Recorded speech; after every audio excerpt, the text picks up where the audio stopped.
नमो वरिहन्तानं नमो सिद्धानं नमो वायरीयानं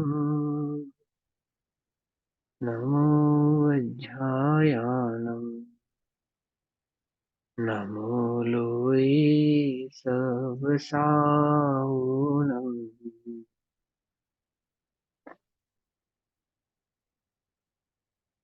मङ्गलं भगवान् वीरो मङ्गलं गौतमो गणी मङ्गलं कुन्दकुन्दार्द्यो जैनधर्मोऽस्तु मङ्गलम्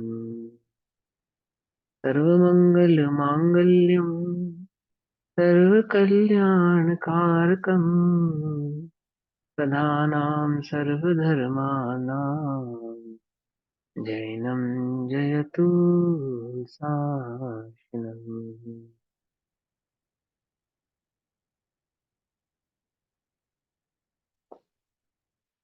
मोक्षमार्गस्य नेतारं भेतारं कर्मभूव्रतां ज्ञातारां विष्णुतत्त्वानां वन्दे सर्वुन्लब्धये।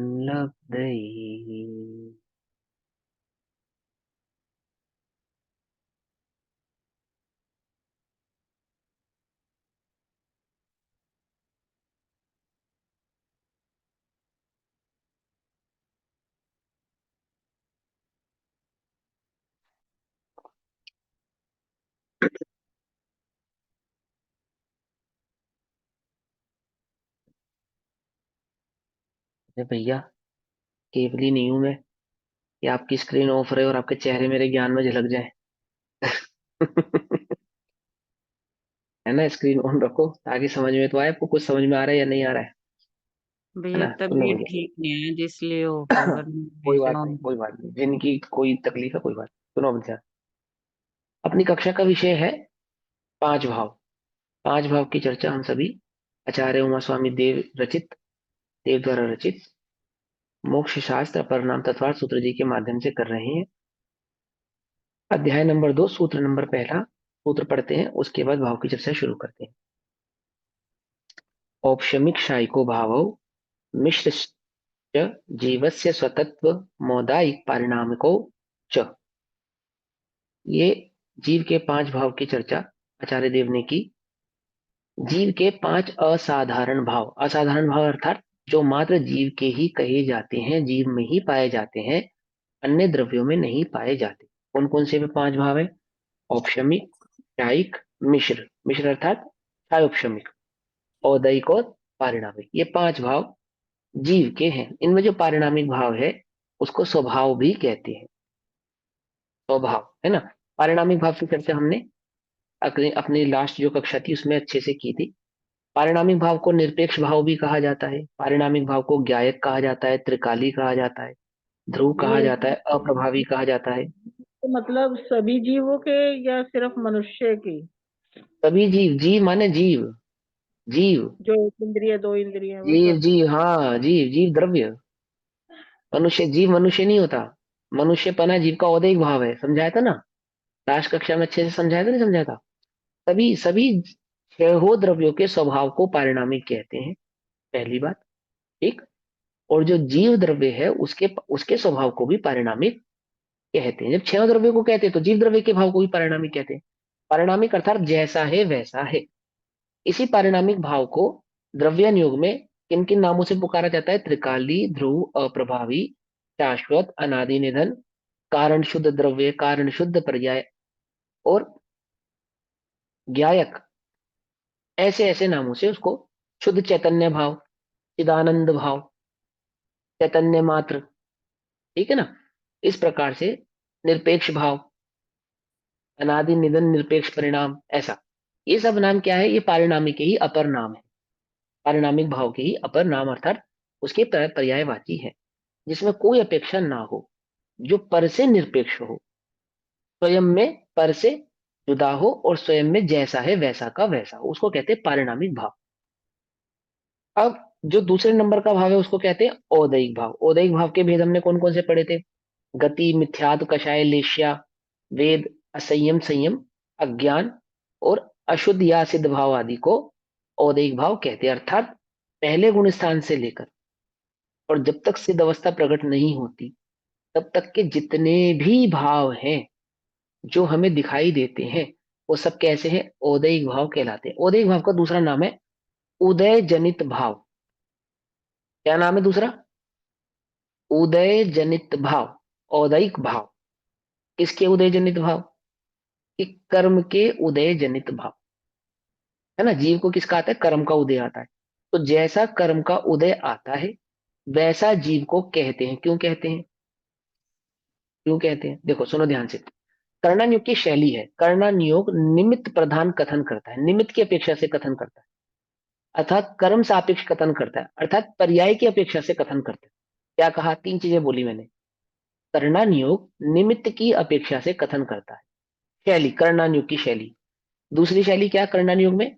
कि वो कर्म के उदय की अपेक्षा से कथन करता है। समझ में? अपेक्षाकृत कथन करता है, मिश्र भाव का कथन करता है। ऐसा क्यों करता है कर्णनियोग? क्योंकि कर्णनियोग म्लेच्छ को म्लेच्छ भाषा में समझाने का उद्यम करता है। समझिए बात, कि जीव को जैसा ज्ञान, जैसा वस्तु का स्वरूप है वैसा समझ में नहीं आ रहा है, पारिणामिक भाव नजर नहीं आ रहा है, पारिणामिक भाव दिखाई नहीं दे रहा है।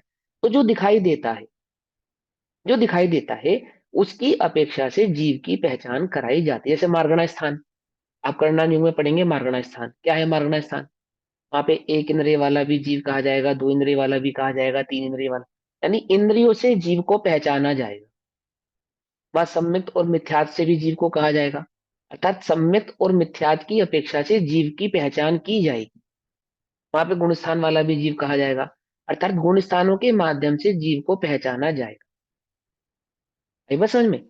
जैसे मैं, अभी मैं अपने आप को कहूं कि मैं सिद्ध हूं। क्या कहूं? कि मैं सिद्ध हूं। और दूसरी बात, मैं सिद्ध समान हूं। क्या अंतर है दोनों में? कुछ अंतर है या नहीं है? कैसे मालूम चलेगा? मैं कहने लगूं मैं अरिहंत हूं या नहीं हूं? बोलो कि नहीं भैया आप अरिहंत नहीं हो। तो आपको कैसे पता मैं अरिहंत नहीं हूं? आपने मेरा औदैहिक भाव पहचाना। समझे? औदैहिक भाव को देखकर आपने कहा नहीं नहीं भैया आप अरिहंत नहीं हो, आप अरिहंत नहीं हो सकते। क्यों? अरिहंत का जो औदैहिक भाव है वो इस औदैहिक भाव से भिन्न होता है। पकड़ में ही बात नहीं? पकड़ में? तो पहले गुण स्थान से लेकर जब तक सिद्ध अवस्था प्रकट नहीं होती तब तक के जितने भी भाव हैं वे सब औदैहिक भाव हैं। क्या है कक्षा का नाम? जीव के पांच असाधारण भाव। तो औदैहिक भाव भी जीव का है, इसलिए औदय की अपेक्षा से जीव की पहचान की जाती है। उदय की अपेक्षा से जीव को कहना, उदय के माध्यम से जीव की पहचान कराना, औदैहिक भाव की अपेक्षा से यह जीव है ऐसा समझाना। क्या है ये औदैहिक भाव की पहचान, औदैहिक के माध्यम से जीव को कहना। इसकी शैली है, ये कर्णनियोग की शैली है। द्रव्यानुयोग में वस्तु स्वभाव में वस्तु के स्वरूप में एक पारम पारिणामिक भाव को ही जीव का कहा जाता है। अन्य किसी भाव को भी जीव का नहीं कहा जाता। क्यों नहीं कहा जाता? क्योंकि जिनका अभाव हो जाए वह भाव जीव के नहीं है। क्या कहा? जिनका अभाव हो जाए वे भाव किसके नहीं है? जीव के नहीं है। जैसे मनुष्य गति का अभाव हो जाएगा या नहीं हो जाएगा? बोलो, हो जाएगा। वर्तमान में भी यदि मनुष्य गति को छोड़कर मैं देव गति आदि में जाऊं या तिरंज गति आदि में जाऊं तो मनुष्य गति का अभाव करके ही जाऊंगा ना, पहली बात तो ये। और देव आदि की गति से अन्य किसी गति में जाऊं तो उस प्रेजेंट गति का अभाव करके ही जाऊंगा। लेकिन जितने समय तक मनुष्य गति में जीव रहता है उतने समय तक जीव को क्या कहते हैं? कि यह मनुष्य है, मनुष्य गति वाला है ना। उसको देव नहीं कहते, उसको त्रियंच नहीं कहते, उसको नारकी नहीं कहते। क्या कहते हैं उसको? मनुष्य कहते हैं। कोई मनुष्य कहने लगे मैं तो देव हूं, बोलो कि नहीं भैया आप देव नहीं हो सकते, क्योंकि देवों का शरीर तो परम औदारिक होता है। आदि आदि जो उसके लक्षण होते हैं, जो उसके औदिक भाव होते हैं, वहां से पहचान करेंगे नहीं करेंगे? तो जीव किसी भी प्रकार की मिथ्या मान्यता से ग्रसित ना हो जाए, उसको ये भ्रम ना हो जाए जैसे निश्चयभाषी को भ्रम हो गया, सिद्ध समान का भाव पड़ गया, उसको क्या लगा लगा कि मैं वर्तमान में सिद्ध हूं। ऐसा लगने लगा ना उसको। मोक्षमल प्रकाशक जी के सातवें अधिकार में निश्चयभाषी का स्वरूप पढ़ा, क्या बताया? कि वो ऐसा समझता है कि मैं वर्तमान में सिद्ध ही हूं। है ना। तो ऐसी जीव गलती ना करे, इसलिए औदेक भाव की अपेक्षा से जीव की पहचान कराना भी जरूरी है। तो कर्णनियोग क्या करता है? कर्णनियोग जीव को औदेक भाव वाला कहता है, अर्थात औदेक भाव जीव के हैं ऐसा कहता है। और औदेक भाव की अपेक्षा से ही यह जीव है ऐसा कहा जाता है, अर्थात जीव मिथ्या दृष्टि है, जीव सम्यक दृष्टि है, जीव गति वाला है, जीव कर्म वाला है, जीव सुखी है, जीव दुखी है, आदि आदि अपेक्षा किससे कहा? औदेक भाव से कहा। बोलो भैया। जे त्रिभुवन में जीव अनंत, सुख चाहे दुख ते भयवंत। चार गति 84 लाख योनि में दुखी दुख है, कैसे समझाया? औदेक भाव से समझाएंगे। किसके दुख है? बोलो, मनुष्य गति के दुख किसके दुख है? जीव के दुख है या पुद्गल के दुख है? नरक गति के दुख किसके दुख है? जीव के दुख है या पुद्गल के दुख है? बोलो। उद्गल के कहलाएंगे ना भैया। अरे भैया, जीव के ठीक है। दुख है। जब असाधारण ये भाव तो जीव के है, पुद्गल का तो तो दुख पता भी ही नहीं। जीव के ही है। और पुद्गल में कोई दुख नाम का कर्म को ही होता ही नहीं, पुद्गल दुखी होता ही नहीं। समझे नहीं समझे ऐसे? तो वो दुखी जीव है। क्यों? क्योंकि जीव औदैहिक भाव वाला है, वह जीव का असाधारण भाव है। दुख क्या है? औदैहिक भाव है। कषाय किसकी है? पुद्गल की है, जीव की है? तो भैया द्रव्य कषाय की बात नहीं कर रहे, द्रव्य कषाय की बात नहीं कर रहे, किसकी बात कर रहे? भाव कषाय की अपेक्षा से बात कर रहे, है ना। हाँ दीदी बोलिए, क्या कह रहे? इसी को ही जीव विपाकी प्रकृति बोलते हैं क्या? हाँ जी, जो जीव के संदर्भ में हो, वो जीव विपाकी कहलाती है। जिसका उदय जीव में आए, जिसका प्रभाव जीव पे पड़े, जिसके आधार से जीव का परिणमन हो, उसको जीव विपाक की प्रकृतियां कहा जाता है। सिंपल है ना। अर्थात जिसका विपाक, विपाक माने फल। उदय उदय। हाँ, विपाक माने फल, खाली उदय नहीं है, विपाक माने फल, है ना। विशेष प्रकार से पकना, उदय में आना, उदय में आना अर्थात फलित होना, उदय में आना अर्थात फलित होना। तो उसके जो फलित हुई वो किसको हुई? जीव को हुई, तो वो जीव विपाक की प्रकृति हुई। ऐसा, ठीक है ना। तो क्या कहते हैं कि औदिक भाव जीव के हैं। पांच असाधारण भाव में औदिक भाव किसका है? छह द्रव्यों में से किसका असाधारण भाव है औदिक भाव? जीव अरे का। बोलो जल्दी। जीव का। पांच जीव का। असाधारण भाव चर्चा कर रहे हैं ना हम, पांच असाधारण भावों की चर्चा कर रहे हैं ना। उसमें पारिणामिक भाव किसका है? कि छह द्रव्यों का है। परंतु औदिक भाव किसका है? वह मात्र जीव का है। सब सभी जीवों के पास पारिणामिक भाव तो है। हाँ बोलो, गरिमा दीदी बोलो, क्वेश्चन बोलो। भैया छह द्रव्य का पारिणामिक भाव कैसे होगा? अब मैं हर क्लास में ये बात कैसे समझाऊंगा? नहीं नहीं, जैसे अभी ये बोलना कि सब एक द्रव्य से लेके सिद्ध तक के समान में पारिणामिक भाव है, हाँ, तो फिर अजीव और छह द्रव्यों में पारिणामिक नहीं समझाया? पिछली कक्षा में समझाया, उससे पिछली कक्षा में भी समझाया। ध्यान से सुनो कक्षा को, है ना, कंफ्यूज मत हो, बहुत इजी है, बहुत इजी। ठीक, फिर से बताता हूँ, कोई बात नहीं, फिर से बताता हूँ, है ना। ऐसा मत सोचना भाई ने डांट दिया। है ना। बड़े भाग्य से तो जीव जिनवाणी सुनने बैठता है ना। तो ऐसा है, मैं ये चाहता हूँ कि थोड़ा कंसंट्रेशन करके समझो, ताकि आगे विषय को ले जा सके। समझेंगे? फिर से मैं बताता हूँ। एक बार मैं बताऊं। अहो द्रव्यों के स्वाभाविक भाव को पारिणामिक भाव कहते हैं।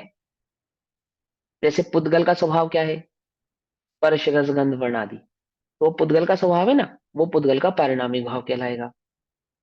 ऐसे ही जो धर्म द्रव्य है, अधर्म द्रव्य है, काल द्रव्य है, इन सभी द्रव्यों का जो पारिणामिक भाव है, वो सभी द्रव्यों का जो स्वभाव है वही उनका पारिणामिक भाव कहलाता है ना। हम जीव की चर्चा क्यों कर रहे हैं? क्योंकि मैं जीव हूं, मुझे दुख से मुक्त होना है, मुझे संसार से मुक्त होना है ना। इसलिए मैं अपनी चर्चा कर रहा हूं। मुझे क्या लेना अन्य द्रव्यों से? बोलो भैया। सुखी पहले किसको करना चाहते हो? पहले तुम सुखी होना चाहते हो या पहले अन्य को सुखी करना चाहते हो? बोलो। बोलो, पहले पहले स्वयं सुखी जीव होना स्वयं चाहते हैं। सुखी होगा, पहले जीव स्वयं सुखी होगा, फिर अन्य को सुखी करेगा, है ना। मुक्त होने का चांस मिले, तुम्हें मोक्ष जाने का चांस मिले, कि हम तो बाद में चले जाएंगे, पहले इन्हें दे कर दो। क्यों? 1 करोड़ की लॉटरी निकले, कि हम तो भैया बाद में ले लेंगे, इनको दे दो। कहता कोई? कहता कोई नहीं कहता, कोई नहीं कहता, है ना। बोले मुझे चाहिए, सीधी सी बात है। तो यहाँ सुखी होने का मार्ग मेरा है, मुझे सुखी होना है। इसलिए यहाँ पे जीव की अपेक्षा से कथन हो रहा है। पूरी जिनवाणी में दो अपेक्षाओं से कथन होता है, एक जीव की अपेक्षा से कथन होता है और एक जीव और पुद्गल की सापेक्षता से कथन होता है। फिर बोले, एक जीव की अपेक्षा से कथन होता है एक जीव और पुद्गल की सापेक्षता से कथन होता है, मात्र पुद्गल की अपेक्षा से कथन नहीं होता। पुद्गल से हमें क्या लेना, हमें पुद्गल से क्या लेना, जो कर्म निर्जरित हो गए उनसे हमें क्या लेना, जो कर्म हमें बंधने ही नहीं है उनसे हमें क्या लेना। बात समझ में ही नहीं आई। इसीलिए देखो सबसे ज्यादा चर्चा किसकी है, धर्म अधर्म आकाश और काल की चर्चा सबसे कम। वो गमन करने में निमित्त है, वो ठहरने में निमित्त है, वो काल है आदि, बस खत्म बात। आकाश हमको अवगाहना देता है, इसके अलावा आकाश की कोई चर्चा आप सुनोगे नहीं। धर्म हमें गमन करने में निमित्त है, इसके अलावा वो क्या करता है धर्म द्रव्य, ये कोई चर्चा नहीं। अधर्म हमें ठहरने में निमित्त है, बस खत्म बात। इसके अलावा और कोई चर्चा पढ़नी कहीं नहीं, कोई डिटेल नहीं है। क्यों? क्योंकि वह हमारे प्रयोजन में प्रयोजनभूत नहीं है। प्रयोजनभूत क्या है, प्रयोजनभूत मैं स्वयं हूं, और मेरा जिससे डायरेक्ट संबंध है वो कौन है, वो पुद्गल है। इसलिए सर्वाधिक चर्चा किसकी है, जीव और पुद्गल की है। और जीव और पुद्गल की भी कैसे, एक निरपेक्ष जीव की चर्चा है, एक जीव और पुद्गल की सापेक्ष चर्चा है। पकड़ में ये बात। जीव और पुद्गल की जो सापेक्ष चर्चाएं हैं, उन सापेक्ष चर्चाओं का कथन अन्य तीन अनुयोगों में किया जाता है, प्रथमानुयोग, करणानुयोग और चरणानुयोग। वे जीव और पुद्गल की सापेक्ष कथन शैली है। लेकिन जो द्रव्यानुयोग है वो किसकी है, वे जीव की निरपेक्ष शैली है, जीव के निरपेक्ष स्वभाव के कथन की शैली है, उसकी मुख्यता से कहने वाली बात है। बस समझ में। ज्ञानी जीव को अन्य द्रव्यों से निरपेक्ष जानते हैं, अज्ञानी भी जब तक जीव को अन्य द्रव्यों से निरपेक्ष नहीं जानेगा, अपने निरपेक्ष भाव को नहीं पहचानेगा, अपने निरपेक्ष स्वभाव को नहीं पहचानेगा, तब तक उसका कल्याण नहीं होगा। जीव अपने निरपेक्ष भाव को पहचाने, पहचाने तो उसको निरपेक्ष भाव की पहचान कराने के लिए उससे रिलेटेड अन्य भावों की उसको पहचान कराते।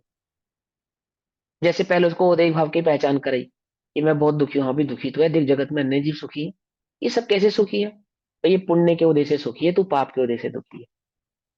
अच्छा, तो मैंने ऐसा क्या पाप किया था, तो उसको उसके पाप की खबर कराते हैं। फिर उसके मैं पुण्य क्या करूं, तो उसको पुण्य की खबर कराते हैं। देव शास्त्र गुरु का श्रद्धान करो, जीव हिंसा मत करो, चोरी मत करो, झूठ मत बोलो, कुशील मत करो, अन्य अन्य पाप मत करो, तो क्या होगा, तुझे सुख की प्राप्ति होगी। तो जीव जब पाप छोड़ता है, पाप प्रवृत्ति छोड़ता है, तो क्या होता है, उसकी कोई कषाय थोड़ी मंद होती है, कुछ पुण्य का उदय आता है। कषाय की मंदता में फिर उसको समझाते हैं, मान के चल तुझे संसार के सुख मिल भी गए, देख देव गति में भी जीव जाता है, संसार के समस्त सुखों को भोगता है, चक्रवर्ती पद को भी प्राप्त करता है, लेकिन एक दिन उसको छोड़ना पड़ता है। ऐसा क्यों होता है, क्योंकि वो शाश्वत नहीं है। तो शाश्वत क्या है, बोले शाश्वत तो मोक्ष मार्ग है। तो ये मोक्ष मार्ग मुझे कैसे प्राप्त होगा, तो उसको सम्यक दर्शन की खबर कराते हैं। तो ये सम्यक दर्शन मुझे कैसे प्रकट होगा, तो उसे तत्व की खबर कराते हैं। ये तत्व प्रतीति कैसे होगी, तो उसे पारिणामिक की खबर कराते हैं। बिना पारिणामिक को जाने तो तुझे सम्यक दर्शन प्रकट होने वाला नहीं है ना। कैसे लेकर आते हैं उसको, समझ में ही बात। जीव की जैसी कषाय है, जीव की जैसी योग्यता है, जीव की जैसी बुद्धि है, उसकी अपेक्षा से जीव को कथन किया जाता है। तो जीव और पुद्गल के सापेक्ष कथन और जीव के निरपेक्ष कथन, जहां पे मात्र पारिणामिक भाव की चर्चा है, जहां पे जीव के परम पारिणामिक स्वभाव की चर्चा है, वो सारे कथन निरपेक्ष हैं। क्यों? क्योंकि पारिणामिक का अपर नाम क्या है, निरपेक्ष है। आई बात समझ में, इतनी बात समझ में आती है। अब आगे चलते हैं। इसी पारिणामिक भाव को तीन भागों में डिवाइड किया गया, पारिणामिक को तीन भागों में डिवाइड किया गया। अब ध्यान से समझना थोड़ा सा इस बात को, ठीक है ना। नहीं समझ में आएगी पूछना, मैं फिर समझाऊंगा, लेकिन आप थोड़ा ध्यान से समझोगे तो एक ही बार में समझ में आ जाएगा, बहुत मुश्किल नहीं। पहली बात, जीव के तीन पारिणामिक भाव कहे, अन्य द्रव्यों के तीन पारिणामिक भाव नहीं कहे। क्या कहा, पारिणामिक क्या, द्रव्य के स्वाभाविक भाव को पारिणामिक भाव कहते हैं। छह द्रव्यों का जो स्वाभाविक भाव है वह पारिणामिक भाव कहलाता है। जीव का स्वाभाविक भाव कैसा है, ज्ञान दर्शन सुख वीर्य आदि, सिद्ध समान, त्रिकाली ध्रुव, ये जीव का पारिणामिक भाव है। पारिणामिक भाव की खबर नहीं होने पर क्या होता है कि अन्य भाव खड़े होते हैं। वे अन्य भाव किसके कहलाते हैं, जीव के कहलाते हैं। इतनी बात समझ में आती है। वे जो जीव का पारिणामिक भाव है उसको अपेक्षा से तीन प्रकार का कहा जाता है। अब यहां पे थोड़ा आपको ध्यान देना है। पारिणामिक भाव, जीव का पारिणामिक भाव तीन प्रकार का नहीं होता। होता ही नहीं, परंतु समझाने की अपेक्षा से 3 प्रकार का कहा जाता है। फिर कहें, जीव का पारिणामिक भाव 3 प्रकार का होता है क्या? कि नहीं होता। यदि पारिणामिक भाव के प्रकार बदलेंगे तो द्रव्य की क्वांटिटी बढ़ेगी। समझ में तर्क क्या दिया? यदि पारिणामिक भाव का प्रकार बदलेंगे, जैसे जीव के पारिणामिक भाव में 2 भेद डालेंगे, 2 प्रकार का पारिणामिक भाव कहेंगे, तो जीव भी 2 प्रकार का हो जाएगा। और 2 प्रकार का होने से द्रव्य की क्वांटिटी 6 की जगह 7 हो जाएगी।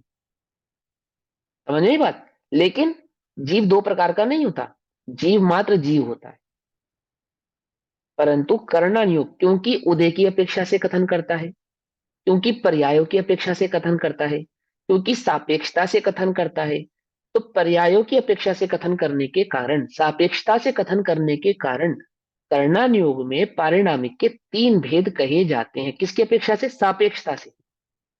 वो सापेक्षता क्या है? वो अपेक्षा क्या है? सापेक्षता मतलब अपेक्षा सहित। सापेक्षता मतलब अपेक्षा सहित। निरपेक्षता अपेक्षा रहित। अपेक्षा रहित। जीव का भाव कैसा है? अपेक्षा सहित है या अपेक्षा रहित है? देखो, स्वर्ण के कुंडल को कुंडल कहना, स्वर्ण की अंगूठी को अंगूठी कहना, ये कहलाती है अपेक्षा, सापेक्षता। और स्वर्ण को मात्र स्वर्ण कहना, ये कहलाती है निरपेक्षता। जब आप खरीदने जाते हो तो क्या खरीदने जाते हो? कुंडल, अंगूठी, चेन, हार। परंतु जब आप बेचने जाते हो तो क्या बेचने जाते हो? कुंडल, अंगूठी, चेन, हार, सोना। क्या कहा? कुछ बात समझ में नहीं? जब खरीदने जाओगे तो क्या खरीदने जाओगे? सोने का कुंडल, सोने का हार, सोने की अंगूठी, सोने की चेन। परंतु जब कभी किसी कारण से बेचने जाना पड़े तो क्या बेचने जाते हो? चेन बेचने जाते हो या सोना बेचने जाते हो? जो खरीदता है आपसे सुनार, वो आपसे चेन खरीदता है या सोना खरीदता है?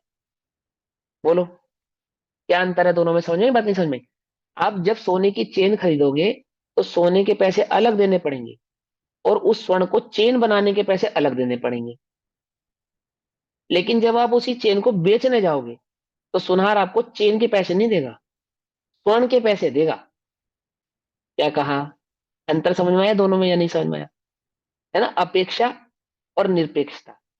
तो सापेक्ष अपेक्षा सहित, निरपेक्ष अपेक्षा रहित। स्वर्ण कैसा है? सापेक्ष है या निरपेक्ष है? बोलो। निरपेक्ष। निरपेक्ष है। हाँ, स्वर्ण तो सदैव निरपेक्ष ही है। लोक में उसको सापेक्षता से व्यवहार किया जाता है। ही लोक में आत्मा उसका, है ना? ही ऐसे आत्मा भी आत्मा कैसा है? आत्मा निरपेक्ष निरपेक्ष। है, परंतु लोक में इसका व्यवहार सापेक्षता सहित होता है। आप मुझे सिद्ध नहीं कहेंगे, आप मुझे अरिहंत नहीं कहेंगे, आप मुझे गुरु नहीं कहेंगे। पकड़ में ही बात? समझे? लेकिन सिद्ध समान मैं भी हूं, सिद्ध समान आप भी है। वो निरपेक्ष भाव है, वो निरपेक्ष भाव है। और व्यवहार कैसा होगा? वो सापेक्ष भाव के साथ होगा। ऐसे ही जीव के सापेक्षता के साथ पारिणामिक में 3 भाव कहे जाते हैं, 3 भेद कहे जाते हैं। आई बस समझ में? कैसे कैसे कहे जाते हैं? तो पहला कहा जाता है निरपेक्ष पारिणामिक। पहला क्या कहा जाता है? निरपेक्ष पारिणामिक, जो सभी जीवों का समान ही है, जैसा है वैसा ही है। निरपेक्ष पारिणामिक। जो वास्तविक पारिणामिक है वो निरपेक्ष पारिणामिक ही है। द्रव्यन युग में कभी भी जीव को अभव्य नहीं कहा जाएगा, कभी नहीं कहा जाएगा। क्या कहा जाएगा? उसको हमेशा निरपेक्ष ही कहा जाएगा। जो वस्तु स्वरूप है, वस्तु का स्वाभाविक भाव है, वहां कभी भी जीव को अभव्य कह के नहीं पुकारते। वहां जीव को क्या कह के पुकारते हैं? जो निगोद में सो ही मुझ में, सो ही मोक्ष मझार। सिद्ध समान सदा, सदा स्वरूप मेरो, दृग ज्ञान सुख वीर्य का भंडार है भरा। रे जीव तू अपना स्वरूप देख तो जरा। पकड़ में ही बात? वहां जीव को क्या नहीं कहा जाता? वहां जीव को कषाय वाला नहीं कहा जाता, वहां जीव को पाप वाला नहीं कहा जाता, वहां जीव को अभव्य नहीं कहा जाता है, तू तो अभव्य, ऐसा नहीं कहा जाता। सदैव भव्य ही कहा जाता है, सदैव। समझ में बात? देखो मैं आपको एक बात बताता हूँ। एक एक स्त्री के बच्चा हुआ, बच्चा पैदा हुआ है। तो जैसे बच्चा पैदा हुआ उसके पहले से ही एक लड़का और था, 12 साल का बच्चा और था उसको। तो 12 साल का बच्चा अपनी दादी, अपने पापा, दादू और सबके साथ अपनी मम्मी से मिलने गया। मम्मी प्रेग्नेंट थी ना, बेबी हुआ उसको, मैटरनिटी होम में गया। तो उसने देखा अपना छोटा भाई। तो उसने अपने छोटे भाई को देखा, सबने देखा। तो दादी छूटते ही बोली, अरे ये तो बिल्कुल अपने पापा पे गया है, पापा का नाम XYZ रमेश, रमेश पे गया है। अरे ये तो बिल्कुल रमेश जैसा है। क्या बोली दादी? क्या बोली? ये तो बिल्कुल रमेश जैसा है। तो वो जो 12 साल का बालक था ना, 12 साल का बालक, वो बोला, रमेश, उसको पता पापा का नाम रमेश है, कि है दादी आपको तो कुछ अक्ल ही नहीं है, आपको तो कुछ पता ही नहीं है। देखो पापा की तो मूछें हैं, पापा के तो दांत हैं, और पापा तो इतने बड़े हैं। और ये देखो इसकी तो मूछें भी नहीं है, इसके तो दांत भी नहीं है, और ये तो इतना सा है, और ये तो रोता है, पापा तो रोते भी नहीं। क्या समझना? दादी ने क्या कहा? ये तो रमेश जैसा है। पोते ने क्या कहा, 12 साल के उसके भैया ने, कि दादी को तो कुछ अक्ल नहीं, कुछ नहीं पता। समझ में बात? नहीं समझ में? ऐसे ही श्री गुरु क्या कहते हैं, अरे तू तो सिद्ध समान है। और तुम क्या कहते हो, कि उन्हें तो कुछ पता ही नहीं है। हमसे पूछो, हम में कितना राग है, कितना द्वेष है, हम कैसे हैं, पापी है, उनको तो कुछ, वो तो भूले, उन्हें कुछ नहीं पता। बोलो दादी सही कह रही है या पोता सही कह रहा है? बोलो कौन सही कह रहा है? एक निरपेक्ष भाव को जानता है, निरपेक्ष भाव को जानता है, अर्थात वो दादी ने अपने रमेश को उस अवस्था में भी देखा है जिस अवस्था में अभी उसका ये पोता है। वो 12 साल के बालक ने उसकी एक ही अवस्था को देखा है, अपने पापा की भी और अपने भैया की भी। अन्य अवस्थाओं को वह जानता नहीं है। समझे? फिर दादी क्या समझाएगी? कहेगी, अरे भैया जब ये पापा तेरा छोटा था ना, छोटा, ऐसा ही दिखता था। अब ये जब बड़ा हो गया तो ऐसा दिखता है। जब ये बड़ा हो जाएगा तो कैसा दिखेगा? कैसा दिखेगा? ऐसा ही दिखे। ओह, तू अपने निरपेक्ष भाव को देख, अभी तो अपने अपेक्षा सापेक्ष भाव को देख रहा है ना, तो ऐसा दिखता है, तो ऐसा दिखता है। तो अपने निरपेक्ष भाव को देख तो कैसा दिखेगा? कैसा दिखेगा? ओहो, सिद्ध जैसा दिखेगा। अपने सापेक्ष भाव को देखता है तो दुखी होता है, अपने निरपेक्ष भाव को देखेगा तो सुखी हो जाएगा। समझ में आई बात? नहीं समझ में आई? जीव निरपेक्ष भाव को देखकर सापेक्ष भाव को देखकर दुखी है।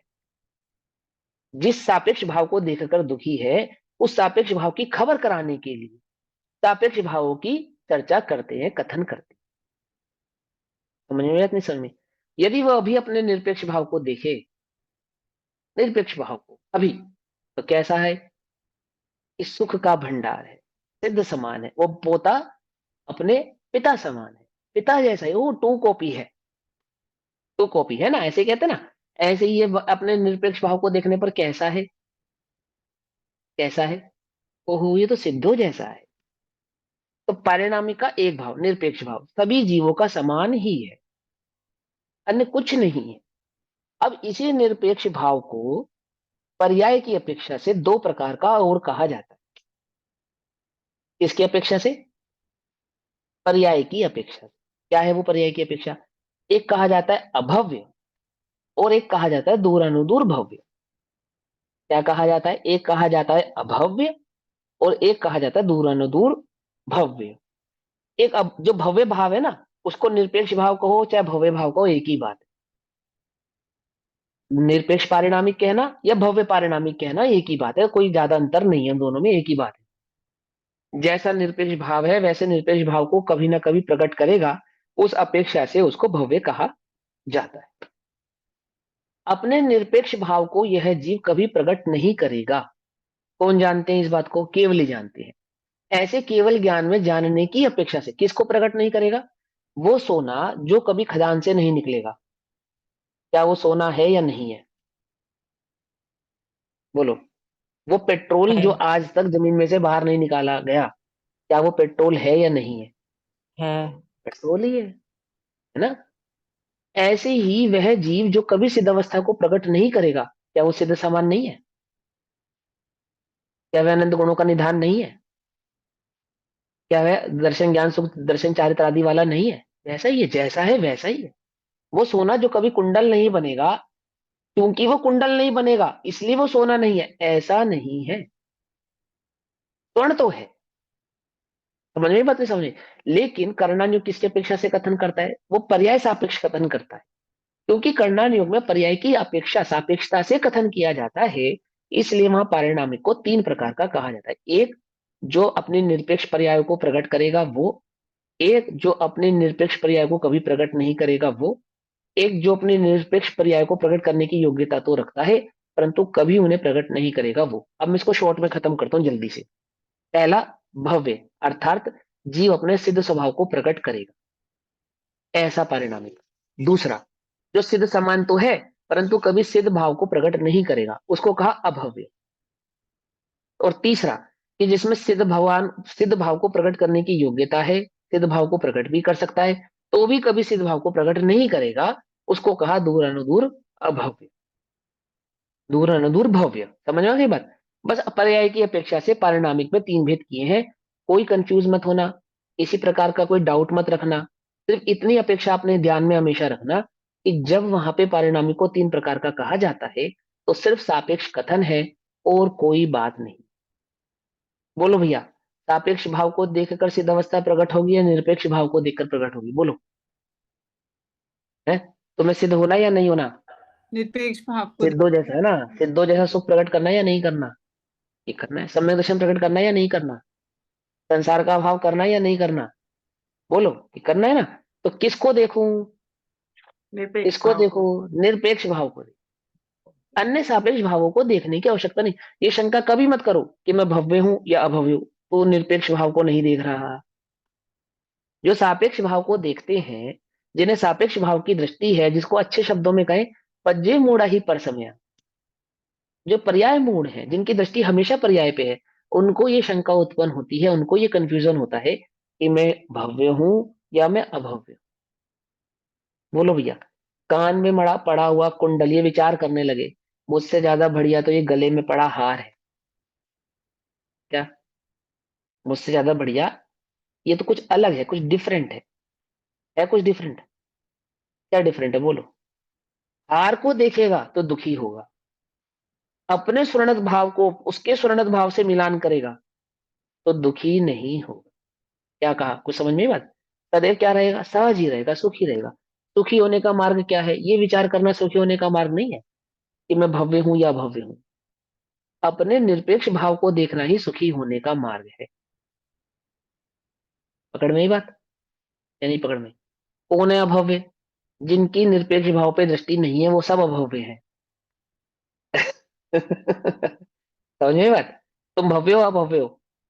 बोलो, कि तुम्हारी दृष्टि कहाँ है? निरपेक्ष पे है या सापेक्ष पे है? यदि सापेक्ष पे ही दृष्टि है तो अभव्य ही हो तुम। क्या शंका करनी? कोई शंका मत करो, अभव्य हो हम कह रहे हैं। अभी तक तो तुमने यही सुना होगा कि तुम भव्य हो, क्योंकि तुम जिनवाणी सुनते हो। हम तुमसे कह रहे हैं कि तुम अभव्य हो। बोले क्यों? ऐसा क्यों कह रहे हो भैया? हम तो जिनवाणी सुनते हैं। ओहो, जिनवाणी सुनने से जीव भव्य नहीं होता। उल्टा नहीं पकड़ना, विपरीत भाव नहीं पकड़ना। तो कैसे भव्य होता है? निरपेक्ष भाव को जो देखते हैं वे भव्य कहलाते हैं। जिनकी सदैव सापेक्ष पे ही दृष्टि होती है वे अभव्य ही है। अंतर समझ में आया नहीं आया? कौन है भव्य? जिन्हें अपने निरपेक्ष भाव की खबर है, अर्थात जिन्हें निरपेक्ष भाव की दृष्टि करने का उद्यम है, पुरुषार्थ है, वे सब भव्य हैं। जिन्हें निरपेक्ष की खबर ही नहीं है, जो निरपेक्ष भाव का उद्यम भाव की दृष्टि करने का उद्यम ही नहीं करते, निरपेक्ष भाव को विचार करने का जिनके पास अवकाश ही नहीं है, क्या है वे? क्या है वे? अभव्य ही है। बोलो भैया, अभव्य जीव चार लब्धियां प्रकट करता है, 90 द्रव्य तक जाता है, 9 11 पूर्व का भी पाठ ही होता है, तो क्या नहीं होता उसके पास? किसको नहीं देखता? फिर वो अभव्य क्यों कहलाता है? कि उसने निरपेक्ष भाव की दृष्टि नहीं की। आई बात समझ में? अपने पारिणामिक भाव की दृष्टि नहीं की। बोलो अब बताओ, तुम भव्य हो या अभव्य हो? बोलो। क्योंकि मैं जिनवाणी पढ़ता हूं इसलिए मैं भव्य हूं, तो वो तो अभव्य भी पढ़ता है। क्योंकि मुझे जिनवाणी का इतना ज्ञान है इसलिए मैं भव्य हूं, तो वो तो अभव्य को भी होता है। क्योंकि मैं देवशास्त्र गुरु का श्रद्धांजलि करता हूं इसलिए मैं भव्य हूं, तो वो तो अभव्य को भी होता है। ओहो, मुनिव्रत धार अनंत बार गिरे को उपजायो, वो तो भव्य को भी होता है। चार लब्धियां तो भव्य को भी होती हैं, क्योंकि मुझे छह अक्षम लब्धि है, क्योंकि मुझे विशुद्धि लब्धि है, इसलिए मैं भव्य हूँ। इस गलत फहमी में मत रहना। बोलो, जल्दी बोलो, तुम्हें निरपेक्ष की दृष्टि है या नहीं? तुम्हें निरपेक्ष भाव को दृष्टि करने का उद्यम है या नहीं? यदि नहीं है, यदि तुम्हारा पुरुषार्थ उस एक निरपेक्ष भाव के लिए नहीं है, यदि तुम्हारी दृष्टि उस एक निरपेक्ष भाव को देखने के लिए उद्यम नहीं है, पुरुषार्थ नहीं है, तो तुम नियम से अभव्य ही हो, ऐसा जानना।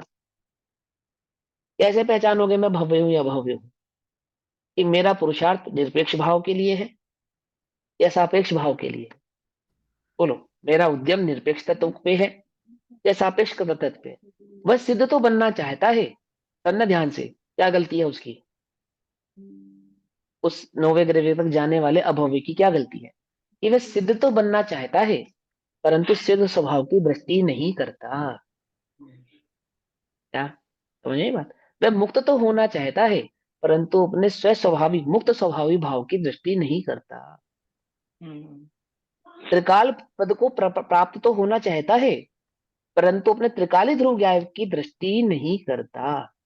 क्या है इसकी गलती? यह अभव्य की गलती है। तुम क्या गलती कर रहे हो? विचार करो। नहीं, तुम भी तो ये गलती नहीं कर रहे। भव्य किसे कहना? जिसे अपने परम पारिणामिक भाव की खबर है, जिसका पुरुषार्थ उस परम पारिणामिक ध्रुव ज्ञात तत्व की ओर है, झुका हुआ है, उसकी रुचि है। और यह है कि जिसे रुचि नहीं है। बोलो भैया, तुम्हें सम्यक दर्शन की रुचि है या अपने ज्ञात तत्व की रुचि है?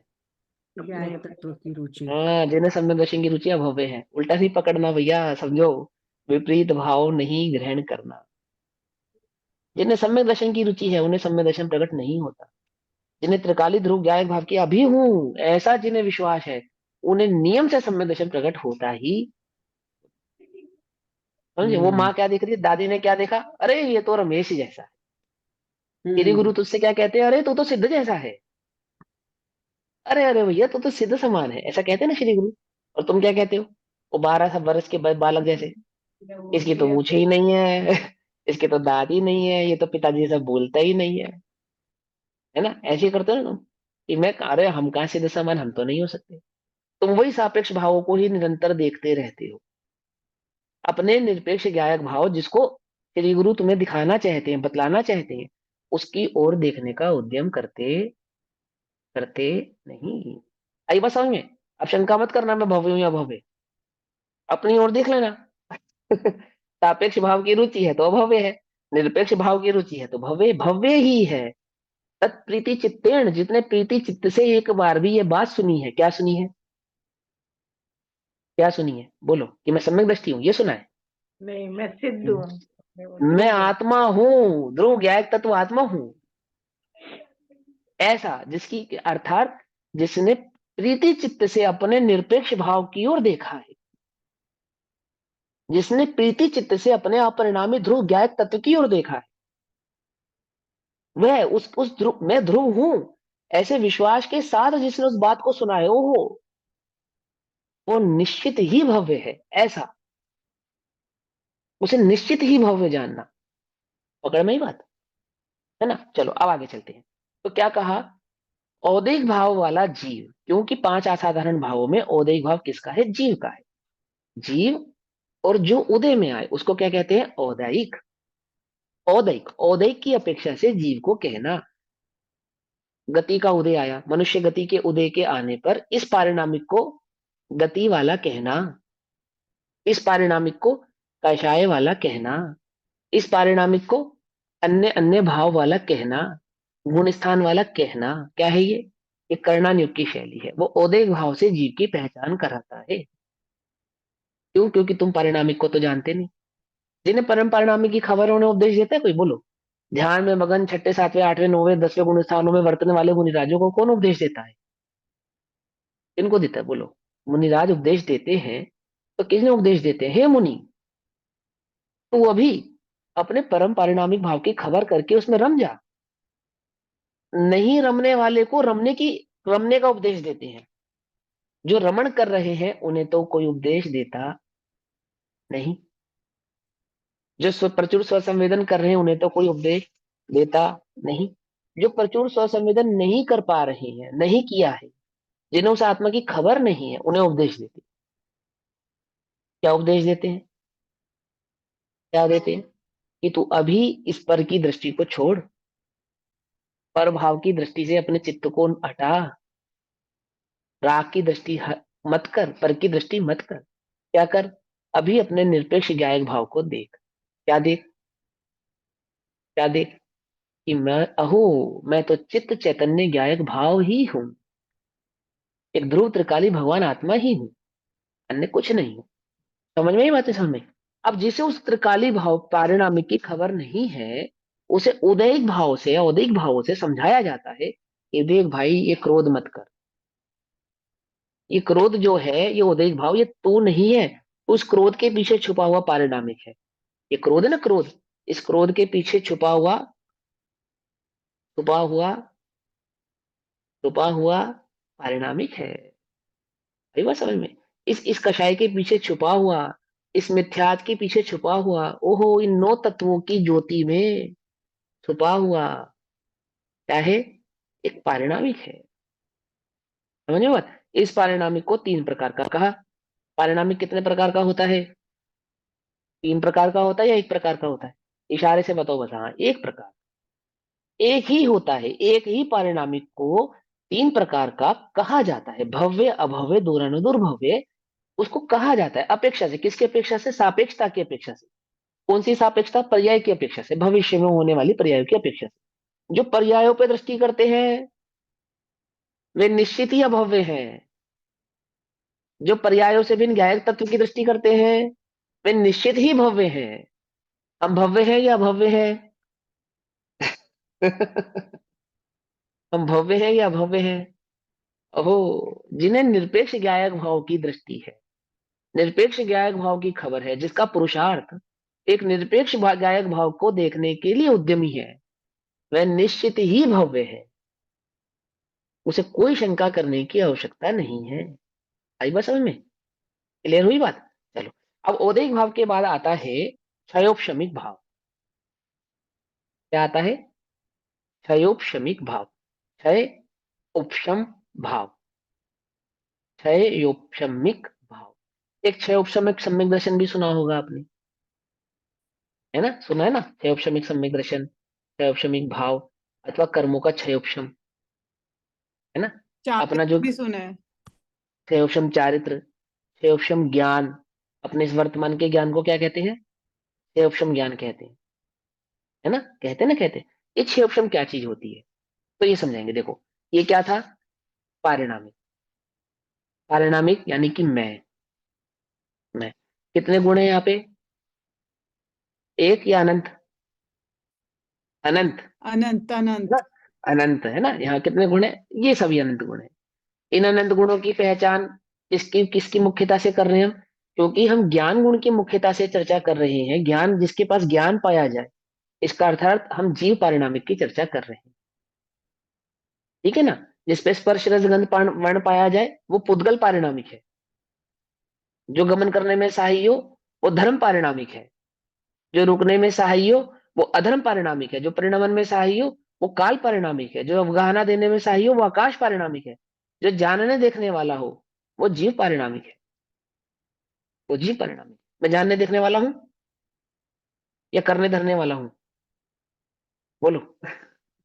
जो जानने देखने वाला है वो जीव पारिणामिक है। उस जीव पारिणामिक में जब उदय आता है, और उदय के सिवा अन्य कुछ नजर नहीं आता। किसे? किसे? किसे? जीव को, स्वयं को। हाँ, पर को नहीं, जीव को। जीव, उस जीव को इस उदय के सिवा और कुछ नजर नहीं आ रहा, कुछ भी समझ में नहीं आ रहा। बस, बस जैसा उदय है वैसा परिणमन है।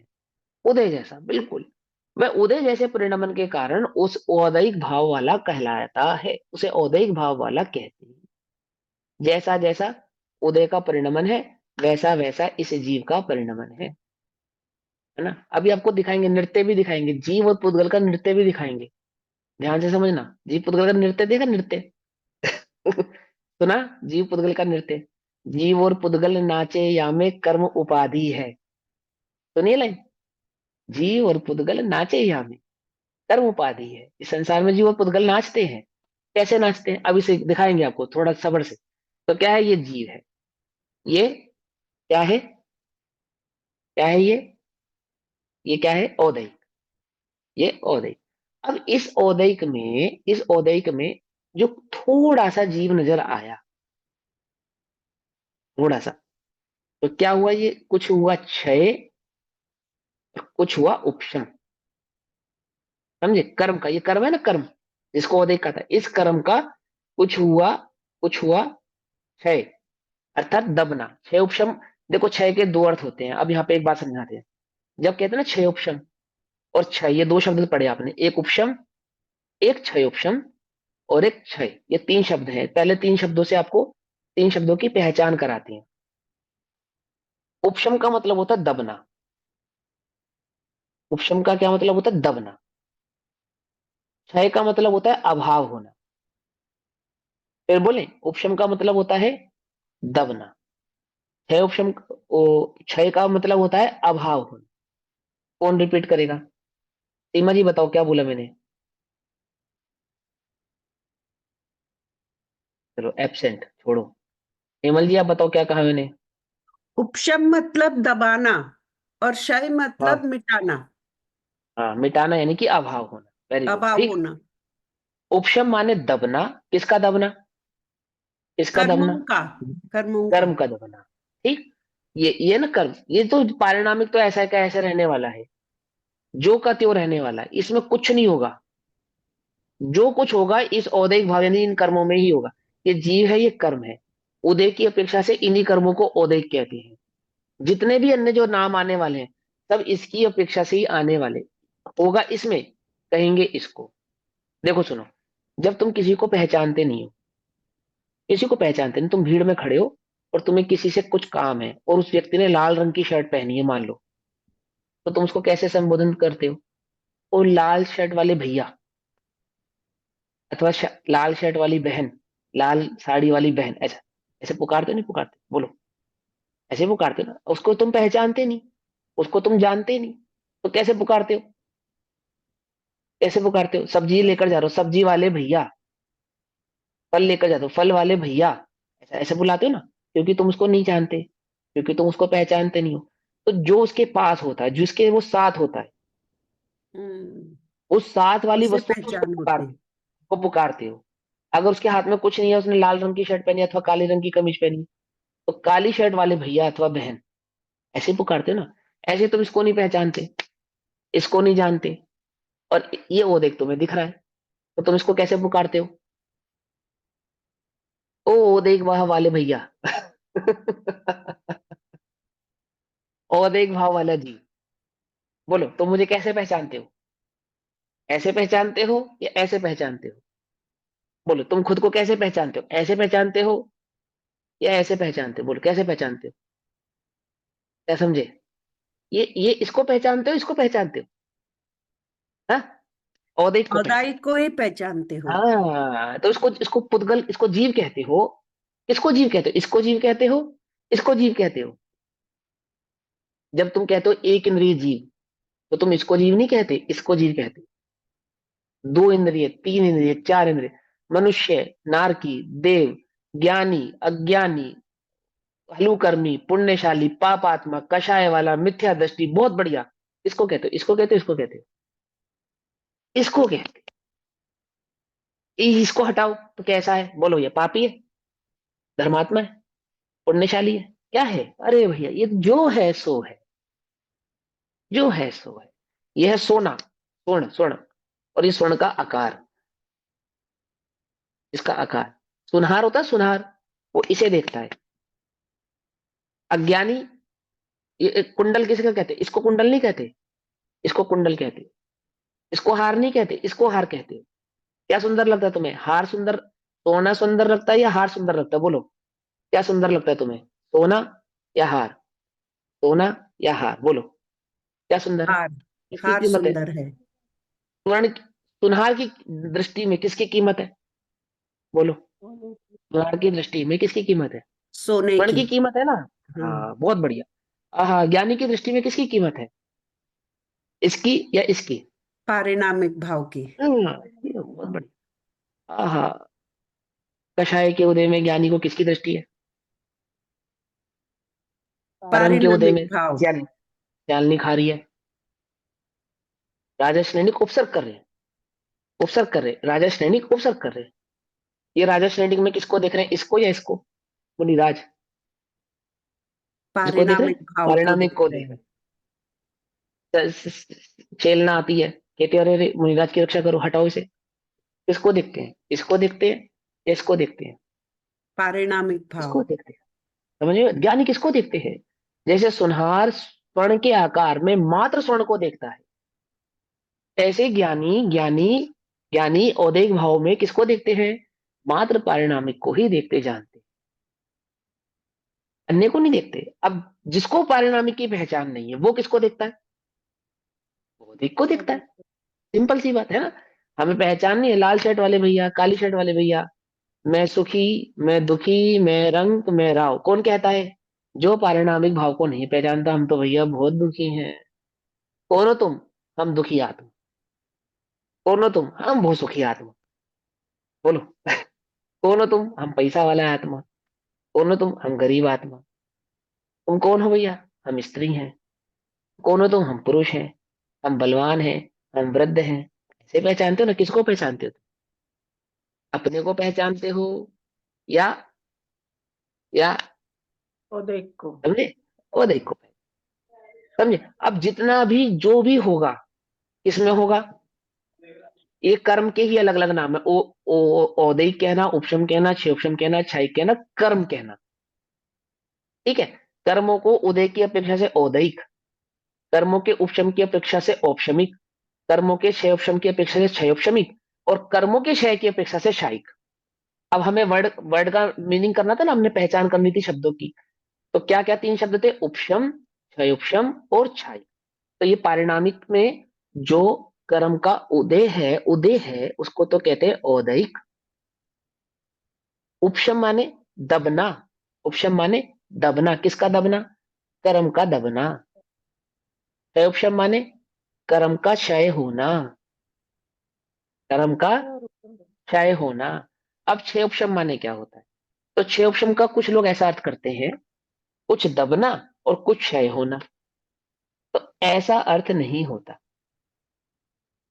समझे बात? कुछ दबना और कुछ क्षय होना, इसका मतलब क्षयोपशम नहीं है। क्षयोपशम का मतलब होता है कर्म के उदय का कुछ दबना। अब देखो, क्षय के दो अर्थ हो गए। एक जगह जहां पे सिर्फ क्षय या शायिक लिखा हो, उसका तो मतलब होता है कर्म का अभाव होना। जहां आप पढ़े कर्मों का क्षय अथवा शायिक भाव, तो इसका मतलब वह कर्म के अभाव की बात कर रहे हैं। लेकिन जब वह कह रहे हैं क्षयोपशम, तो वहां कर्म के अभाव की बात नहीं कर रहे हैं, बस कुछ उदय है और कुछ उदय नहीं है। पकड़ में ही बात, अर्थात कर्म कुछ दबा हुआ है। कुछ पूरी तरीके से दबेगा तो उपशम कहलाएगा, पूरी तरीके से गायब हो जाएगा तो शायिक कहलाएगा। लेकिन कुछ दबेगा, कुछ, तो क्या कहलाएगा? क्षयोपशम कहलाएगा। जैसे फॉर एग्जाम्पल, अब एग्जाम्पल के तौर पे आपको समझाता हूँ। Sir, ये is क्या है? it okay if I ask one question here? हाँ जी, हाँ जी, बोलिए बोलिए। सॉरी, वो मेरा ब्लूटूथ था तो उसमें आवाज नहीं आती, बट एनीवे। तो मुझे ये पूछना था, आप जो ये क्षयोपशम बोल रहे हैं, उसमें हमने जब पढ़ा था तत्व ज्ञान पाठमाला में, उसमें था कि कर्म की कुछ प्रकृतियों का दबना, उपशम होना, और कुछ प्रकृतियों का पूरी तरह से क्षय हो जाना। नहीं ये नहीं, हमारी अंडरस्टैंडिंग गलत है? हाँ थोड़ा सा गलत है इसके अंदर, थोड़ा सा कहीं कहीं पे ये अपेक्षा भी कहे जाते हैं, कोई बात नहीं। जो आपने पढ़ा है वहां पे वो बात से सही है। लेकिन यहाँ पे क्षयोपशम भाव का मतलब क्या है वो समझेंगे। वह हाँ, कर्मों के अभी क्षयोपशम क्या है ना। हाँ, वो ठीक है, किसी अपेक्षा से आपने पढ़ा, मैं उसको गलत सही के चक्कर में नहीं जा रहा। लेकिन भाव में जब क्षयोपशम भाव कहते हैं तो उसका मतलब क्या है ये समझ लो। क्षयोपशम कहने का मतलब क्षय नहीं होता। क्षयोपशम का कहने का मतलब होता है कुछ दबना, बस। उपशम का मतलब होता है पूरी तरीके से दबना। क्षय का मतलब होता है अभाव हो जाना। देखो, जो चीज दबी है उसका अभाव नहीं हुआ। अभी अभाव कैसे होता है? उपशम क्या होता है, क्षयोपशम क्या होता है, मैं सब समझाऊंगा आपको, सब कुछ समझ में आएगा, टेंशन मत लो आप। लेकिन अभी समझो, पहले वर्ड से परिचित हो जाओ, शब्दों से परिचित कर रहा हूं मैं आपको सिर्फ। फिर से रिपीट करता हूँ, उपशम माने दबना, पूरी तरीके से दबना, तो उपशम कहलाएगा। पूरी तरीके से अभाव हो जाना, खत्म हो जाना, तो शायिक अथवा क्षय कहलाएगा। लेकिन कुछ दबना तो उपशम कहलाएगा। उपशम का मतलब ऐसा नहीं होता कि कुछ दबा है कुछ अभाव हो गया, ऐसा नहीं होता। समझ में बात? क्षय उपशम का क्या मतलब नहीं होता कि कुछ दबा है कुछ अभाव को प्राप्त हो गया है, ऐसा क्षय उपशम का मतलब नहीं होता। क्यों ऐसा क्यों मतलब नहीं होता? उपशम, क्षय उपशम और क्षय किस में होता है? जीव में होता है या कर्म में होता है? पहला क्वेश्चन। कर्म में होता है। Very good. कर्म में होता है या कर्म की प्रकृति में होता है? कर्म की प्रकृतियों में होता है, ऐसा हम जानते हैं। हाँ, ठीक, समझो ध्यान से। कर्म में भी नहीं होता, कर्म की प्रकृति में होता है। अब ये क्या भैया, ये क्या मतलब हुआ, कर्म में होता है और कर्म की प्रकृति में होता है? ये आपने एक नया फंडा बता दिया हमें कि कर्मों में उपशम क्षय उपशम क्षयिक होता है, या कर्म की प्रकृति में उपशम क्षय उपशम और क्षयिक होता है? कर्म की प्रकृति में नहीं होता प्रकृति है। में होता है। अब ये प्रकृति में होता है और कर्म में नहीं होता, इसका क्या मतलब? तो वो मतलब हम आपको भी समझाएंगे, घबराना नहीं, सब समझ में आएगा, तब मजा आएगा। अभी जितना समझा, पारिणामिक समझ में आया, औदेक समझ यस। में आया। वैसे तो यस। सम्यक दर्शन यही हो गया, अन्य भाव समझने की जरूरत ही नहीं है। ये जरूरत ही नहीं पारिणामिक है। समझ में आए और उपसम समझ में आए तो खेल खत्म, खल्लास क्या। बाकी तो सब ज्ञान का व्यायाम है और कुछ नहीं। लेकिन ठीक है, हम समझने की अपेक्षा से समझेंगे। देखो, ये क्या है, ये पारिणामिक है। पारिणामिक का अर्थात जीव है, कैसा है, जैसा है वैसा ही है। कर्म का उदय औदैहिक है। इस कर्म के उदय में जो कुछ कर्म का उदय दबता है, कुछ कुछ कर्म का उदय दबता है, तो क्या कहलाता है? क्षयोपशम कहलाता है। इसमें देखो, कुछ जीव नजर आ रहा है, कुछ आ रहा है, ये जीव था, ये कर्म का। यहाँ जीव नजर आ रहा है? नहीं आ रहा। यहाँ कुछ नजर आ रहा है ना? आ रहा है ना? यस। आ ये रहा है। जहां जीव के कुछ गुण प्रकट हो, हम्म। जीव के कुछ गुण प्रकट हो, तो क्या कहलाता है? क्षयोपशम भाव कहलाता है। ये अब ऊपर ध्यान से कहलाता है। अब समझना ध्यान से। मैं जिससे पूछूंगा वो उत्तर देना, बाकी सब म्यूट कर लो, ठीक है? क्योंकि अपनी क्लास में बच्चे उचकने वाले ना, उछलने वाले, सर सर सर, ऐसे तो कहते नहीं, सीधा सीधा जवाब। अच्छा देखो, 4 गति 84 लाख योनियों में क्या कोई ऐसा जीव है? 4 गति 84 लाख योनियों में क्या कोई ऐसा जीव है? 4 गति 84 लाख योनि मतलब सिद्ध भगवान की बात नहीं कर रहे हो, ठीक है ना? 4 गति 84 लाख योनियों में क्या कोई ऐसा जीव है जिसका, जो पूर्णता औदैहिक भाव से ढका हुआ हो, जिसको इतना सा भी क्षयोक्षम भाव प्रकट ना हो? क्या कोई ऐसा जीव है? ध्यान से सुनना, क्वेश्चन फिर पूछता हूँ, जिससे मैं पूछूंगा वो उत्तर देना, जल्दबाजी मत करना उत्तर देने की। पहले क्या है, ये पारिणामिक है ना, ये कर्मों से ढका हुआ, ये क्या है, औदैहिक भाव।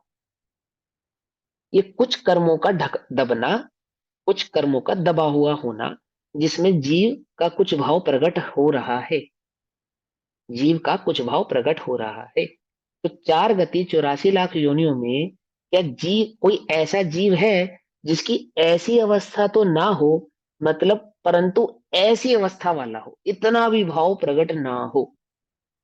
समझ में आ गई बात? क्वेश्चन समझ में आ गया पहले सबको? आ गया, वेरी गुड। अब मैं आंसर पूछूंगा किससे? गरिमा दीदी आप बताओगे आंसर? बताओगे? है कोई ऐसा जीव? बोलो कौन सा जीव है, बताओ। कोई भी नहीं है ऐसा। अरे यार, यही तो समस्या है अपने साथ। आंटी ने जवाब सीखने दिया, दो ये मुझे, सरोज कोई आंटी। बात नहीं, सीखने दो सबको, सीखने दो, कोई बात नहीं। बताओ गरिमा दीदी, है कोई ऐसा जीव? नहीं, वैसे उसकी अपेक्षा से सब पारिणामिक है, ये तो औदैहिक भाव है। अरे वो तो ठीक है, क्वेश्चन नहीं समझ में, फिर तो कि आपको भैया क्वेश्चन ही का समझ में मतलब नहीं आया। यही है कि अगर कोई, अगर किसी का उहार नहीं होगा तो वो जीव जड़ हो जाएगा। हाँ, इसका वास्तविक अर्थ अभी आप सब समझ लो ध्यान से, कि इस जगत में किसी भी गति में, चाहे वो एक इंद्रिय वाला ही क्यों ना हो, एक इंद्रिय जीव ही क्यों ना हो, कोई भी जीव ऐसा नहीं है जिसके पास क्षयोक्षमिक भाव जो क्षयोक्षमिक भाव वाला ना हो। कोई जीव ऐसा नहीं है, एक भी। यदि जीव के पास ये क्षयोपशमिक भाव नहीं होगा, क्षयोपशमिक माने कुछ दबा हुआ, कर्म का उदय कुछ दबा हुआ, ऐसा नहीं होगा। यदि सभी कर्मों का उदय औदैहिक भाव से पूर्णतः प्रकट हो और जीव को पूरी तरीके से दबा दे, ढक ले, अंश मात्र भी जीव का नजर ना आए, आ रहा है अंश मात्र भी जीव का नजर नहीं आ रहा ना, तो वह जीव जड़ हो जाएगा। क्या हो जाएगा? मात्र जड़ ही जड़ रह जाएगा। एक इंद्रिय अवस्था में भी ज्ञान का जो कुछ प्रकटपना है, कुछ प्रकटपना ना, अक्षर के अनंतवें भाग जितना प्रकटपना, उसको क्या कहते हैं? उसको क्षयोपशम कहते हैं। क्या कहते हैं उसको? क्षयोपशम कहते हैं। अब देखो ध्यान से समझाता हूं। मान के चलो ये ज्ञान गुण है, मान के चलो ये ज्ञान गुण है, और इस ज्ञान गुण के ऊपर पूर्णतः कर्म का उदय ऐसे पूरी तरीके से ढक ले, तो ज्ञान का कार्य क्या हो जाएगा? जीरो। अब वो जीव ज्ञान वाला नहीं रह गया, जड़ हो गया, क्योंकि ज्ञान का अंश मात्र भी उदय नहीं है ना। क्योंकि जब ज्ञान का अंश मात्र भी उघाड़ नहीं होगा, तो जीव को सुख और दुख का ज्ञान भी नहीं होगा। अंश मात्र भी उघाड़ नहीं है, और अंश मात्र भी उघाड़ नहीं है, जो सुख दुख का भी ज्ञान नहीं है, तो क्या हो गया? वो जीव जड़ हो गया। कोई कहे सिद्धों को भी नहीं है, भैया सिद्धों को सुख का भान है, दुख का भान नहीं है। और जिसको सुख और दुख दोनों का ही भान नहीं है, वो जीव नहीं, जड़ है। वह जीव नहीं, पुद्गल है। पकड़ में ही बात, पकड़ में है ना। तो क्या है कि कर्म का उदय कभी भी जीव को पूर्णतः, जैसे राहु सूर्य को पूर्णतः ग्रसित कर लेता है अथवा चंद्रमा को पूर्णतः ग्रसित कर लेता है, ऐसा कर्म का उदय कभी भी जीव को राहु की तरह पूर्णतः ग्रसित नहीं करता। अर्थात उसका पूर्णतः, उसके गुणों को पूर्णतः भाव रूप लग कर देवे, ऐसी कर्म की ताकत नहीं है। पॉइंट पकड़ में आया? कर्म का उदय जब भी जीव के साथ रहेगा तो क्षयोपशमिक भाव वाला ही रहेगा। फिर बोले उदय की अपेक्षा से उदय कहते हैं, परंतु कर्म हमेशा कैसा है? उदय औदैहिक होता हुआ भी क्षयोपशमिक भाव वाला ही है। अब मान के चलो ये ज्ञान गुण है, और ज्ञान गुण में पूरी तरह कर्म का आवरण हो गया, ऐसा पॉसिबल है? पॉसिबल है कि ऐसा पॉसिबल नहीं। एक इंद्रिय अवस्था में भी जीव के साथ क्या अवस्था रहेगी? क्या अवस्था रहेगी? समझे बात? पकड़ में क्षयोक्षम बात? अपनान। हाँ, है ना। अब अब इस कर्म का अभाव होगा, इस कर्म का अभाव होगा, तो ये ज्ञान क्या कहलाएगा? शाइक। ये ज्ञान क्या कहलाएगा? शाइक। शाइक ज्ञान किसका है? केवली। केवली भगवान का। वेरी गुड, पकड़ के बात। शाइक ज्ञान किसका है? केवली भगवान का। हमारा ज्ञान कैसा है? क्षयोपशम। ये ज्ञान गुण है ना, क्षयोपशमिक ज्ञान। क्षयोपशम। अब किसी का इतना क्षयोपशम है, किसी का इतना क्षयोपशम है, कितनी किसी का इतना क्षयोपशम है, किसी का इतना क्षयोपशम है ना। ज्ञान में उपशम होता है क्या? ज्ञान में उपशम भाव होता है क्या? बोलो सरोज आंटी जी, आप बताओ। अब ज्ञान में उपशम भाव होता है क्या? ये ज्ञान गुण है। नहीं। ज्ञान में औदैहिक भाव, ज्ञान में शायिक भाव, ज्ञान में उपशम भाव होता है क्या? नहीं। नहीं। बोलो, बोलो सरोज आंटी जी, बताओ। ज्ञान में सबको उपशम बोलने नहीं दो। होता, वेरी गुड। नहीं श्रद्धान होता, क्यों नहीं होता? श्रद्धान में होता है। इसलिए मैंने बोला कि कर्म की प्रकृतियों में उपशम, क्षय उपशम और क्षय होता है, ना कि कर्मों में। ज्ञानावरणीय कर्म में उपशम नहीं होगा, ज्ञानावरणीय कर्म की प्रकृतियों में उपशम होगा। हम्म। पकड़ में ही बात, नहीं पकड़ में ही? यदि ज्ञानावरणीय कर्म में उपशम हो गया, तो केवल ज्ञान प्रकट होने से पहले जीव कभी केवल ज्ञानी और कभी क्षयोपशम ज्ञानी, कभी केवल ज्ञानी कभी क्षयोपशम ज्ञानी, कभी केवल ज्ञानी कभी क्षयोपशम ज्ञानी, ऐसा हो जाएगा। बहुत ये अच्छे, तो बड़ी बहुत गड़बड़ हो बढ़िया। जाएगी, ये तो बड़ी गड़बड़ हो जाएगी। तो क्या होता है ज्ञान गुण में? ज्ञान गुण में सदैव क्षयोपशम रहता है, क्षयोपशम घटता बढ़ता है।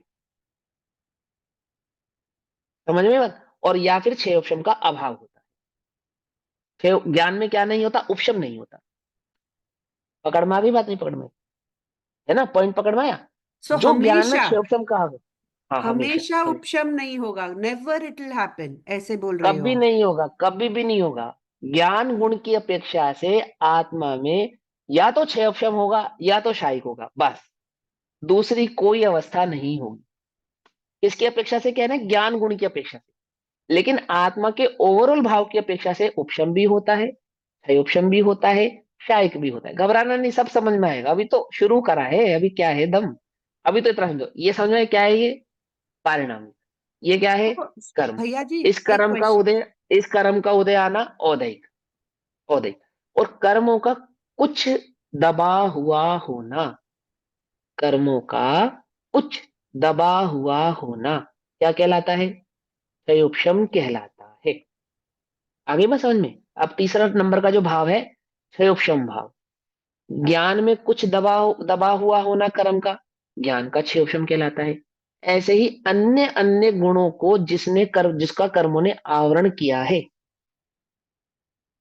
कर्मों ने, कर्म की प्रकृतियों ने इस आत्मा का, आत्मा के गुणों का जैसे जैसे आवरण किया है, उस आवरण में उस गुण का कुछ दिखना, कुछ प्रकट होना, कुछ प्रकट नहीं होना क्या कहलाता है? क्षयोपशम कहलाता है। अब अंतिम बात, श्रद्धा। मिथ्या दृष्टि की श्रद्धा में क्षयोपशम भाव है या औदैहिक भाव है? अभी अब आंटी जी आप उत्तर मत देना प्लीज, अभी मुझे इनको समझने नहीं, ये लोग कितना पकड़ पा रहे नहीं पकड़ पा रहे। मिथ्या दृष्टि की श्रद्धा में उपशम ये है ना औदैहिक भाव, औदैहिक भाव है, ये छह उपशम भाव है। ज्ञान गुण में तो समझ में आ गया ना कि ज्ञान गुण में ऐसा होगा तो गड़बड़ हो जाएगी। अब श्रद्धा गुण की अपेक्षा से बात कर रहे हैं। ये आत्मा है, आत्मा के ज्ञान गुण की चर्चा की हमने। अब हम आत्मा के श्रद्धा गुण की चर्चा कर रहे हैं। ये श्रद्धा गुण में औदैहिक भाव है मिथ्या दृष्टि की, या छह उपशम भाव है? बोलो। मीनाक्षी दीदी आप बताओ, ये मिथ्या दृष्टि की श्रद्धा में औपशमिक भाव, सॉरी औदैहिक भाव है या छह उपशमिक भाव है? बोलो। औदैहिक भाव है, मिथ्या वेरी गुड। दृष्टि, औदैहिक भाव क्यों है?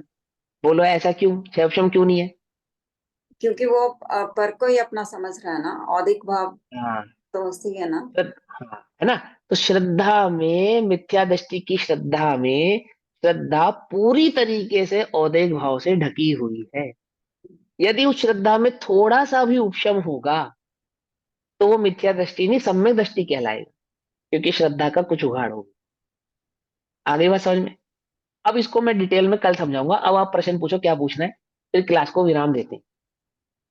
आपने जवाब दे बहुत दिया, माय सुंदर। क्वेश्चन दे वाज दिया? सम्यक दृष्टि के हिसाब से ही, कि हाँ बस चलो। उपशम और हाँ, हाँ, होएगा समझ कि गए ना? नहीं होएगा।